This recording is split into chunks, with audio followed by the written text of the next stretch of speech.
Batman Forever is a 1995 American superhero film based on the DC Comics character Batman by Bob Kane and Bill Finger. It is the third installment of the Batman film series, acting as a standalone sequel to Batman Returns.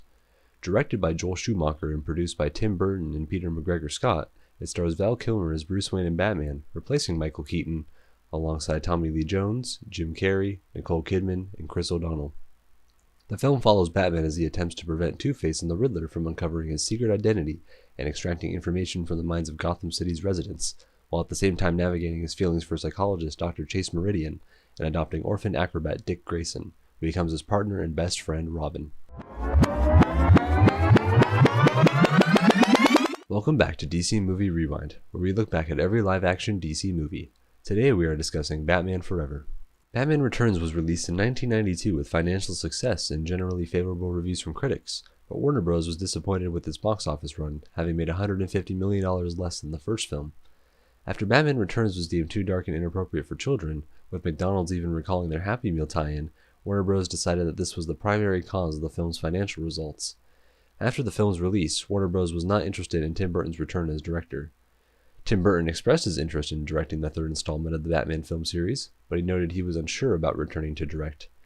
Burton and Warner Bros. Mutually agreed to part ways, though Burton would stay on as producer. John McTiernan turned down an offer to direct. When Warner Bros. Observed that the script was just as gloomy as the previous film, in June 1993, Joel Schumacher was selected by Warner Bros. While he was filming The Client, and with Burton's approval.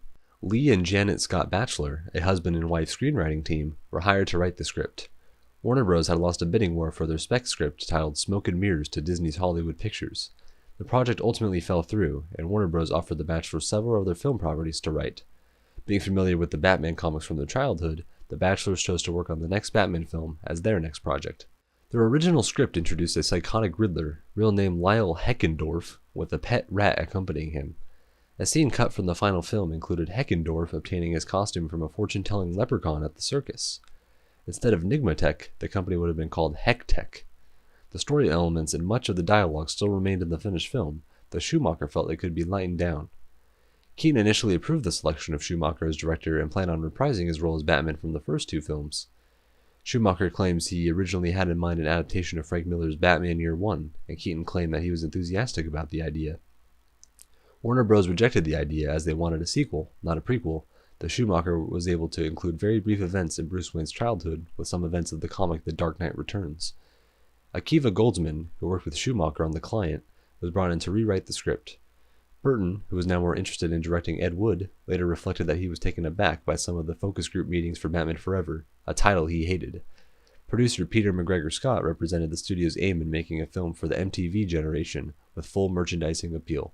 Production went on fast track with Rene Russo cast as Chase Meridian, but Keaton decided not to reprise Batman because he did not like the direction the series was headed in and rejected the script. Keaton's departure was announced in July 1994. Keaton also wanted to pursue more interesting roles, turning down $15 million. A decision was made to go with a younger actor for Bruce Wayne, and an offer was made to Ethan Hawke, who turned it down but eventually regretted the decision, though he did voice Batman in the show Batwheels later. Schumacher had seen Val Kilmer in Tombstone, but was also interested in William Baldwin, Ralph Fiennes, who would later voice Alfred Pennyworth in the Lego Batman movie in 2017, and Daniel Day-Lewis. While Burton pushed for Johnny Depp to get the role, Kurt Russell was also considered. Kilmer, who as a child visited the studios where the 1960s series was recorded, and shortly before had visited a Batcave in Africa, was contacted by his agent for the role. Kilmer signed on by July 1994 without reading the script or knowing who the director was. With Kilmer's casting, Warner Bros. Dropped Russo, considering her too old to be paired with Kilmer. Jean Triplehorn and Linda Hamilton were considered for the role, which was eventually recast with Nicole Kidman. Kidman later revealed she took the role because she wanted to kiss Batman. Michelle Pfeiffer was also originally attached to return as Catwoman. Billy D. Williams took the role of Harvey Dent in the 1989 film on the possibility of portraying Two-Face in a sequel, but Schumacher instead cast Tommy Lee Jones in the role. Al Pacino, Clint Eastwood, Martin Sheen, and Robert De Niro were also considered. Jones was reluctant to accept the role, but did so at his son's insistence. Robin Williams was in discussions to be the Riddler at one point and was reportedly in competition for the role with John Malkovich. In June 1994, the role was given to Jim Carrey after Williams had reportedly turned it down. According to Goldsman, Williams backed down after he and Schumacher couldn't see eye to eye. In a 2003 interview, Schumacher stated Michael Jackson had lobbied hard for the role, but was turned down before Carrey was cast. Brad Dourif, who was Burton's original choice to portray the Joker and Scarecrow after Kelsey Grammer, Mickey Dolenz, Matthew Broderick, Phil Hartman, and Steve Martin, were said to have been considered. Robin had appeared in the shooting script for Batman Returns, but was deleted due to the production having too many characters. Marlon Wayans had been cast in the role and signed on for a potential sequel, but when Schumacher took over, he decided to open up casting to other actors. Leonardo DiCaprio was considered, but decided not to pursue the role after a meeting with Schumacher. Among others, Matt Damon, Corey Haim, Corey Feldman, Mark Wahlberg, Michael Worth, Toby Stephens, Ewan McGregor, Jude Law, Alan Cumming, and Scott Speedman were considered. Chris O'Donnell was cast, and Mitch Gaylord served as a stunt double. Gaylord also portrayed Mitch Grayson, Dick's older brother, who was created for the film. Schumacher attempted to create a cameo role for Bono and his Mephisto character, but both came to agree it was not suitable for the film. Now, let's talk about the production. Can I persuade you to take a sandwich with you, sir? I'll get drive-through. The movie was produced by Polygram Pictures and distributed by Warner Bros. It was directed by Joel Schumacher. The movie was written by Lee Batchelor and Janet Scott Batchelor. The movie was also produced by Tim Burton, the previous director. Principal photography began on September 24, 1994, and wrapped on March 5, 1995. Schumacher hired Barbara Ling for production design, claiming that the film needed a force and good design, and that Ling could advance on it. Schumacher wanted a design in no way connected to the previous films, instead inspired by the images from the Batman comic book scene in the 1940s and early 1950s, and New York City architecture in the 1930s, with a combination of modern Tokyo. He also wanted a city with personality, with more statues, as well as various amounts of neon. Schumacher and Kilmer clashed during the making of the film. Schumacher described Kilmer as childish and impossible, reporting that he fought with various crewmen and refused to speak to Schumacher for 2 weeks after the director told him to stop being rude. Schumacher also mentioned Tommy Lee Jones as a source of trouble. In a 2014 interview, Carrey acknowledged that Jones was not friendly to him. Rick Baker designed the prosthetic makeup. John Dykstra, Andrew Adamson, Jim Riegel, and Ariel Velasco-Shaw served as visual effects supervisors, with Rhythm and Hue Studios, also known as R&H, and Pacific Data Images also contributing to visual effects work. R&H and PDI provided a CGI Batman for complicated stunts. For the costume design, producer Peter McGregor Scott claimed that 146 workers were at one point working together. Batman's costume was redesigned along the lines of a more MTV organic and edgier feel to the suit. Sound design and mixing was created and supervised by Bruce Stambler and John Levesque, which included trips to caves to record bat sounds. A new Batmobile was designed for Batman Forever, with 2 cars being constructed, one for stunt purposes and one for close-ups. Chris O'Donnell had the area around his eyes painted black and then the Robin mask glued onto him. Swiss surrealist painter H.R. Geiger provided his version for the Batmobile, but it was considered too sinister for the film. The film used some motion capture for certain visual effects. Warner Bros. Had acquired motion capture technology from arcade video game company Acclaim Entertainment for use in the film's production. Elliot Goldenthal was hired by Schumacher to compose the film score before the screenplay was written. In discussions with Schumacher, the director wanted Goldenthal to avoid taking inspiration from Danny Elfman and requested an original composition. The film's promotional teaser trailer, however, used the main title theme from Elfman's score from the 1989 film. The score was released in conjunction with its soundtrack counterpart. Despite Goldenthal having recorded over 2 hours of music, the soundtrack only had 45 minutes before La La Land Records released an expanded version in 2012. The score features big brass, strings, and discordant noises while maintaining an anthemic sound. Regarding the villainous leitmotifs, Goldenthal said Two-Face features paired notes and doubled beats, while being inspired by Russian composers such as Sergei Prokofiev and Dmitri Shostakovich, and Riddler has a sound reminiscent of old science fiction B-movies with a theremin. On the U2 single Hold Me, Thrill Me, Kiss Me, Kill Me, there is a track titled Themes from Batman Forever, composed by Goldenthal. This can also be found on the expanded release issued in 2012. The soundtrack was commercially successful, selling almost as many copies as Prince's soundtrack to the 1989 Batman film. Only 5 of the songs on the soundtrack are actually featured in the movie. Hit singles from the soundtrack include Hold Me, Thrill Me, Kiss Me, Kill Me by U2, and Kiss from a Rose by Seal. Kiss from a Rose, whose music video was also directed by Joel Schumacher, reached number 1 on the US charts as well. In the music video, Seal performs a song beside the bat signal, interspersed with clips from the film. This is the more well-known video of the song.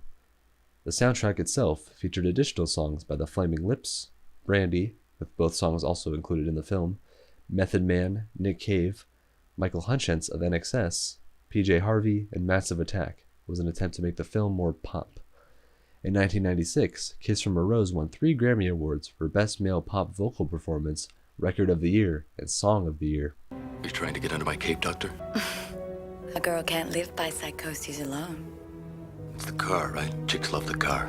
Batman Forever opened in a record of 2,842 theaters and 4,300 screens in the United States and Canada on June 16, 1995, grossing $52.8 million in its opening weekend, taking Jurassic Park's record for having the highest opening weekend gross of all time, though it was surpassed 2 years later by The Lost World, Jurassic Park's $72.1 million. It stars Val Kilmer, Tommy Lee Jones, Jim Carrey, Nicole Kidman, and Chris O'Donnell. For 6 years, it had the largest opening weekend for a Warner Bros. Film until 2001, when it was surpassed by Harry Potter and the Sorcerer's Stone. The film also achieved the highest June opening weekend, holding that record until it was beaten by Austin Powers, The Spy Who Shagged Me in 1999. It was the first film to gross $20 million in one day, on its opening day on Friday. The film also beat out Congo to reach the #1 spot. It grossed $77.4 million in its first week, which was below the record $81.7 million set by Jurassic Park. Additionally, the film held the record for having the highest opening weekend for a superhero film until it was taken by X-Men in 2000. That year, How the Grinch Stole Christmas broke Batman Forever's record for scoring the biggest opening weekend for any film starring Jim Carrey. While the film was overtaken by Pocahontas during its second weekend, it still made $29.2 million. It then became the first film in 1995 to reach $100 million domestically. The film started its international rollout in Japan on June 17, 1995, and grossed $2.2 million in 5 days from 167 screens, which was only 80% of the gross of its predecessor, Batman Returns. The film went on to gross $184 million in the United States and Canada, and $152.5 million in other countries, totaling $336.53 million. The film grossed more than Batman Returns, and is the second highest grossing film from 1995 in the United States, behind Toy Story, as well as the 6th highest grossing film of that year worldwide. It had a budget of $100 million and made $336.6 million in the box office. It currently has a 41% critic score and a 33% audience score on Rotten Tomatoes, a 5.5 out of 10 on IMDb, and a 54 Metacritic score. At the 68th Academy Awards, Batman Forever was nominated for cinematography, which it lost to Braveheart, sound for Donald O. Mitchell, Frank A. Montano, Michael Hebrick, and Peter Hidall, which lost to Apollo 13, and sound effects editing for John Levesque and Bruce Stambler, which also lost to Braveheart. Composer Elliot Goldenthal was given a Grammy Award nomination. Sucking up your IQ, vacuuming the cortex, feeding off your brain.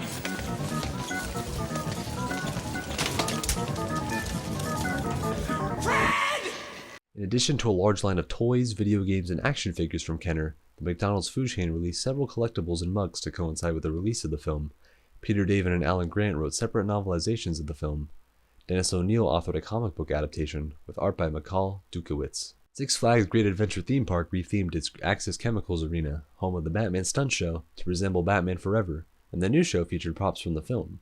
Six Flags Over Texas featured a one-time fireworks show to promote the movie, and replica busts of Batman, Robin, Two-Face, and the Riddler can be found in the Justice League store in the Looney Tunes USA section until they were removed in 2023. Batman the Ride opened at Six Flags St. Louis to promote the movie.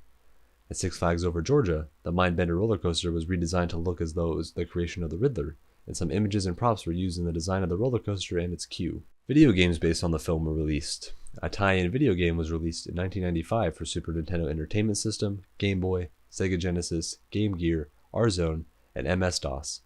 Two arcade versions of Batman Forever, the arcade game, were released in 1996 and reported to 3 consoles, and a pinball machine based on the film was released in 1995 by Sega Pinball. Cuts were made to the film based on audience reactions during test screenings, like the rest of the Batman films.